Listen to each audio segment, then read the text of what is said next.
Okay, that's it. So on. I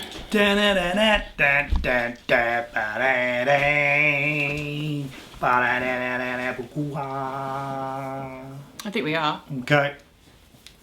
Okay, we'll start with the intro. Yeah. Action. Hello. Hi, I'm Tanya. And I'm Brad. And we are the big Movie company. Our first review tonight is Mad Max, the original. Thank you, Mr. Aaron Hearn, for your input and making the recommendation, being the first serious like to the post, and that's why we're doing Mad Max. And today's review is brought to you by Saxby's Zilch and Crikey Cola. Zilch Cola. Crikey. Grab yourself a cola, give it a go, try it at your local shop. I'll save mine for later.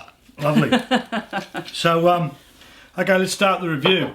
Well, tonight's review, as we all know, is Mad Max. Shot in 1979, starring Mel Gibson, Joanne Samuel and Steve Beasley. Photography by David Egley and directed by the one and only Mr. George Miller. Mad Max is like a big cartoon movie. It's like what I think is one of the first comic book movies ever made. It's okay, darling, I'll just keep glancing down every now and then. And it's set in a not so far away future. And our characters say cool things like, she's the last of the V8s. And she's the dark scuts, Maxine. Made at a time when movies, Aussie movies anyway, were all boobs, Alvin Purple and picnicking hanging rock. Not that there's anything wrong with that. Mad Max is Ozploitation with style. I'll do it again. What if I... Mad Max is Ozploitation with style. Hang on, start again. Okay. Mad Max is Ozploitation with style. It stars Mel Gibson as Max Roktansky. Wonder if I said that right. Yeah, Roktansky, a highway cop who chases down the Night Rider. He does that as he's driving along. Anyway, they end up with his girlfriend. That's right, his crazy girlfriend. Yeah, so we'll do the scene now. I am the Night Rider! I am the Night Rider! Wasn't she the wife of somebody? Yeah, a bit of trivia there. Lulu Pincus, who is the wife of the Night Rider. Yahoo Serious. Max chases down the Night Rider and kills him. The Night Rider then... dead as a doornail. Yeah, his friend, the Toe Cutter, takes revenge, and he ends up, not doing a very nice thing to Max's partner, played by Steve Beasley, and mowing down his wife and child. Should I have told him that?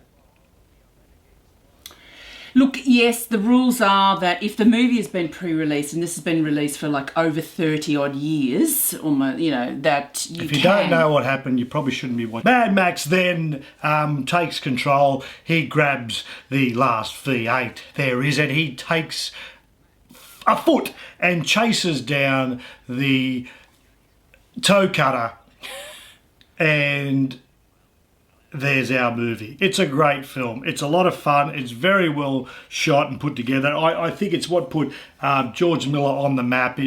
When you watch the film, it's beautifully shot, beautifully acted, and the action is really cool for its time. It's storytelling at its finest, simplest, purest form. It's good versus evil, the making of a hero. Even though our hero is hell-bent on revenge, it still is the hero's journey. We leave Max as he takes off into the wastelands and travels the highways, and we catch up with him again in the sequels, Mad Max 2, The Road Warrior, and Mad Max 3, Beyond Thunderdome. And there's also a new revamped Mad Max coming out in 2015, starring Tom Hardy and Charlize Theron. And a whole cast of other cool people. So that we can't wait for that one. Mad Max is a movie you don't have to think hard about. You just got to sit back, have a red, a beer, or whatever it is you like when you sit and watch a movie, and maybe just some good company, and enjoy a good rock and ride.